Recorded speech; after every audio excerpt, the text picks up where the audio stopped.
नमस्ते प्यारे विद्यार्थियों। मेरी भाषा हिंदी भाषा परिवार में आप सभी का एक बार फिर से स्वागत है। आज हम हल करने वाले हैं हमारा आंकलन कार्यपत्रक 11 जो कि आपको मिला है 18 नवंबर 2021 को। और आज का ये कार्यपत्रक अपठित गद्यांश के ऊपर आधारित है। हम अच्छे से जानते हैं हमारी जो परीक्षा होने वाली है उसमें अपठित गद्यांश और अपठित पद्यांश दोनों ही आने वाले हैं। आइए पढ़ते हैं कौन सी पंक्तियां यहाँ पर दी गई हैं और पंक्तियों के आधार पर आपसे प्रश्न पूछे गए हैं। तो सबसे पहले इसको पढ़ लेते हैं, समझ लेते हैं। निम्नलिखित गद्यांश को पढ़कर नीचे पूछे गए प्रश्नों के सही विकल्पों के सम्मुख यानी कि सामने बने गोले को पेंसिल या पेन से भरिए। जब हमारे परिवार में एक बच्चा पैदा होता है तो हम बहुत खुशी महसूस करते हैं। प्यारे विद्यार्थियों, अगर हम गद्यांश को हल करने वाले हैं तो या तो गद्यांश को पहले ध्यान से पढ़ सकते हैं और बाद में प्रश्नों को पढ़ सकते हैं। लेकिन कभी कभी अगर आप प्रश्नों को पहले पढ़ लेते हैं तो सभी प्रश्न हमारे दिमाग में रहते हैं और जब हम गद्यांश को पढ़ रहे होते हैं तो अच्छे से उनके बारे में हम सोच सकते हैं। तो आइए आज इसी तरीके से हम इसको हल करने वाले हैं। सबसे पहले अपने प्रश्नों को पढ़ते हैं। प्रति मिनट 250 से अधिक बच्चे पैदा होते हैं। तो कहाँ पैदा होते हैं? अभी हम उत्तर के बारे में नहीं सोचेंगे, सिर्फ प्रश्नों को पढ़ेंगे ताकि वो हमारे दिमाग में रहें। भारत दुनिया में खालिस्तान सबसे अधिक जनसंख्या वाला देश है। तो ये तो जीके का क्वेश्चन भी है, बिना पढ़े भी हम बता सकते हैं। दूसरे स्थान पर आता है। पूरी दुनिया में हर साल औसतन बच्चे पैदा होते हैं। कितने बच्चे पैदा होते हैं? 2036 तक वर्तमान जनसंख्या में कितने प्रतिशत वृद्धि का अनुमान है? तो ये आंकड़े हैं जो कि हम गद्यांश पढ़ेंगे तो हमें समझ में आ जाएंगे। ब्राजील की जनसंख्या भारत के किस राज्य के बराबर है? किस देश की भूमि दुनिया की कुल भूमि का 2.4% है? भारत में दुनिया की आबादी का कितना प्रतिशत हिस्सा निवास करता है? हमारे देश में महिलाओं का अनुपात सबसे अधिक किस राज्य में है? किस देश की भूमि का क्षेत्रफल 135.79 मिलियन वर्ग किलोमीटर है? हमारे देश में महिलाओं की आबादी का प्रतिशत है।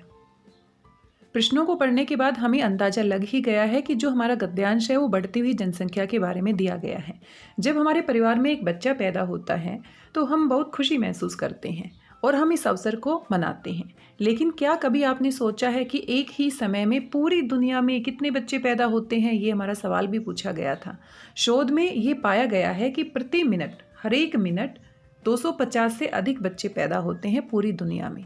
तो हमारे लिए तो एक बच्चा है जो हमारे घर में पैदा हुआ है, लेकिन पूरी दुनिया में इतने सारे बच्चे एक साथ पैदा होते हैं और इतने सारे बच्चे एक साथ पैदा होते हैं तो जनसंख्या लगातार बढ़ती हुई जा रही है।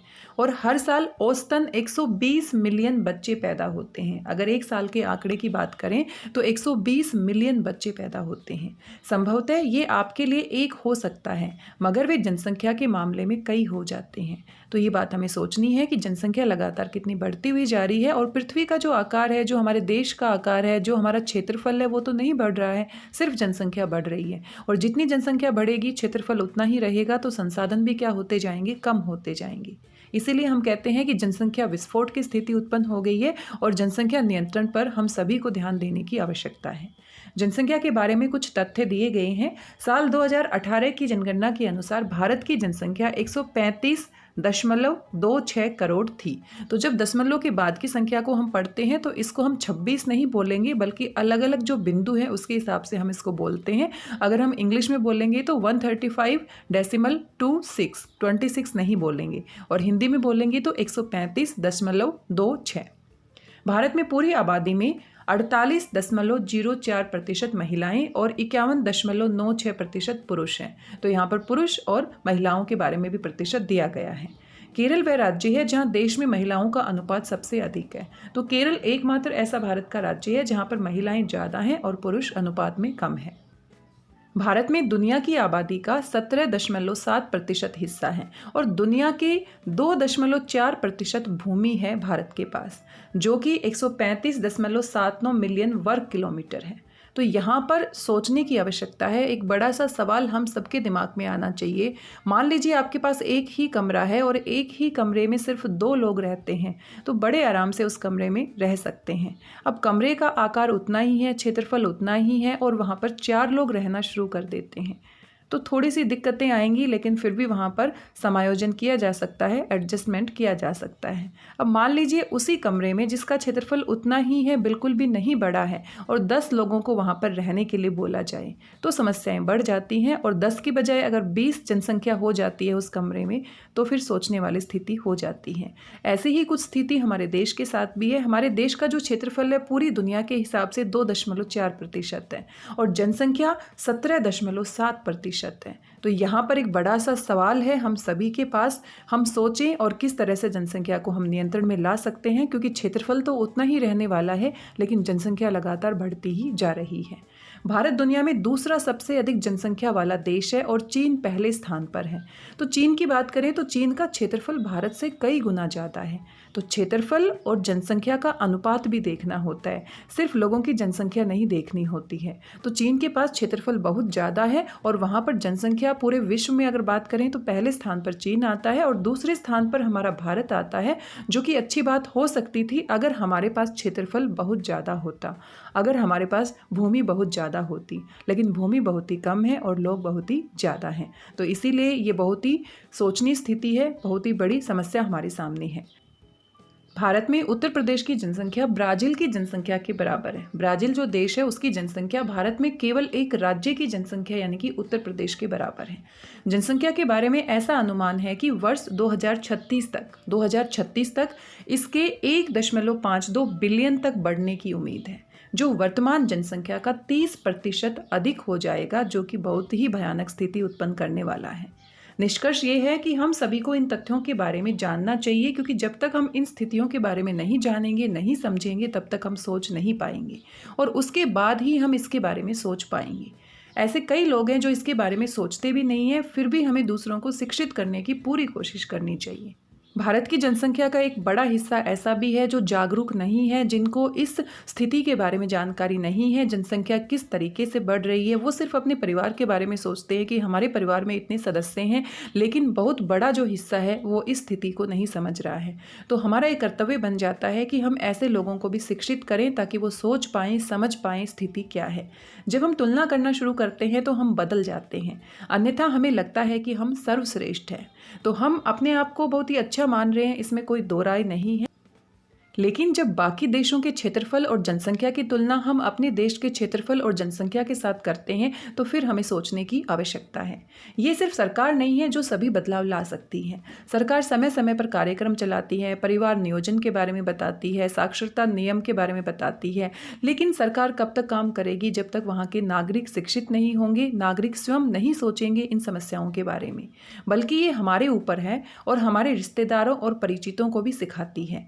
अपने दैनिक जीवन में हम कई ऐसे लोगों से मिलते हैं, जैसे कि हमारे घर के सफाई कर्मी, खाना बनाने वाले आदि, जो निरक्षर होते हैं, जिनको जानकारी नहीं होती, तो हम उनको ये जानकारियाँ बता सकते हैं, अपनी तरफ से प्रयास कर सकते हैं।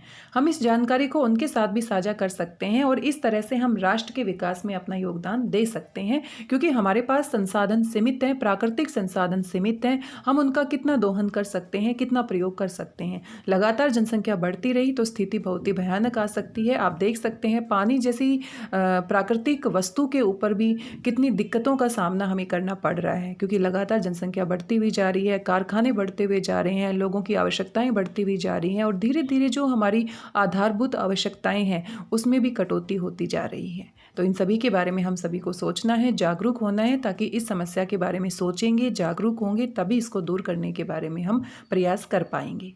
आइए इन्हीं से संबंधित हमारे यहाँ पर प्रश्न पूछे गए हैं, जो कि पहले भी हम पढ़ चुके थे।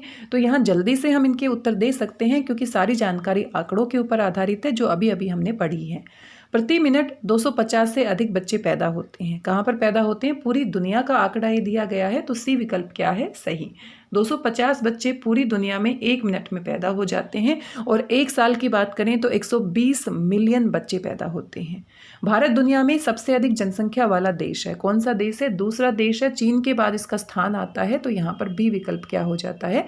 सही हो जाता है। पूरी दुनिया में हर साल औसतन बच्चे पैदा होते हैं, तो पूरी दुनिया में हर साल का आंकड़ा अगर हम बात करें तो 120 मिलियन बच्चे पैदा होते हैं। डी विकल्प यहाँ पर क्या है? सही है। 2036 तक वर्तमान जनसंख्या में कितने प्रतिशत वृद्धि का अनुमान है? 30% वृद्धि का अनुमान है। अभी अभी हमने अपने गद्यांश में पढ़ा है, जो कि बहुत अधिक है। आगे बढ़ जाते हैं और यहाँ पर प्रश्न संख्या 5 देख लेते हैं। ब्राजील की जनसंख्या भारत के किस राज्य के बराबर है? तो अभी अभी हमने पढ़ा है उत्तर प्रदेश अकेला एक ऐसा राज्य है जिसकी कुल जनसंख्या ब्राजील देश के बराबर है। तो यहाँ पर बी विकल्प सही हो जाता है। किस देश की भूमि दुनिया की कुल भूमि का 2.4% है? तो ये तो हमारी भारत की भूमि का क्षेत्रफल है। पूरी दुनिया के अनुपात में 2.4% हमारी भारत की भूमि है, हमारे भारत का क्षेत्रफल है। सी विकल्प सही है। भारत में दुनिया की आबादी का कितना प्रतिशत हिस्सा निवास करता है? तो अगर आबादी की बात करें तो 17.7%, यानी कि डी विकल्प क्या हो जाता है? सही, जो कि बहुत अधिक मात्रा है। हमारे देश में महिलाओं का अनुपात सबसे अधिक किस राज्य में है? केरल एकमात्र ऐसा राज्य है जहां पर महिलाओं की संख्या अधिक है पुरुषों की संख्या के अनुपात में। आगे है, किस देश की भूमि का क्षेत्रफल 135.79 मिलियन वर्ग किलोमीटर है? तो किस देश की भूमि की बात की जा रही है? भारत की भूमि की बात की जा रही है। तो बी विकल्प क्या है? सही है। और ये हमारा कुल कितना अनुपात है? 17.7%, जो कि पूरे विश्व के अनुपात में है। हमारे देश में महिलाओं की आबादी का प्रतिशत कितना है? तो महिलाएं 48.04% हैं और जो पुरुष हैं वो 51 कुछ प्रतिशत है, जो अभी अभी हमने पढ़ा है। तो यहाँ पर सी विकल्प क्या हो जाता है? सही हो जाता है। ये कुल हमारे 10 प्रश्न थे जो कि बड़े ही आसान थे, पूरे के पूरे हमारे गद्यांश की जानकारी से संबंधित थे। तो इसी तरह से आपका परीक्षा में भी गद्यांश आने वाला है, तो पहले आप प्रश्न पढ़ सकते हैं, पहले गद्यांश पढ़ सकते हैं। और गद्यांश को हमें ध्यान से पढ़ना है क्योंकि छोटी छोटी जानकारियां पूछ ली जाती हैं। अगर हम ध्यान से नहीं पढ़ेंगे तो 4 विकल्प में हम कंफ्यूज हो सकते हैं। आज के इस वीडियो में बस इतना ही। आशा करती हूँ जानकारी आपको पसंद आई होगी और साथ में गद्यांश के माध्यम से हमें और भी महत्वपूर्ण जानकारी मिल जाती है। जैसे कि पिछला जो हमारा कार्यपत्रक था उसमें डेंगू और चिकनगुनिया के बारे में बहुत ही महत्वपूर्ण जानकारी दी गई थी और आज हमें जनसंख्या विस्फोट के बारे में स्थिति बताई जा रही है।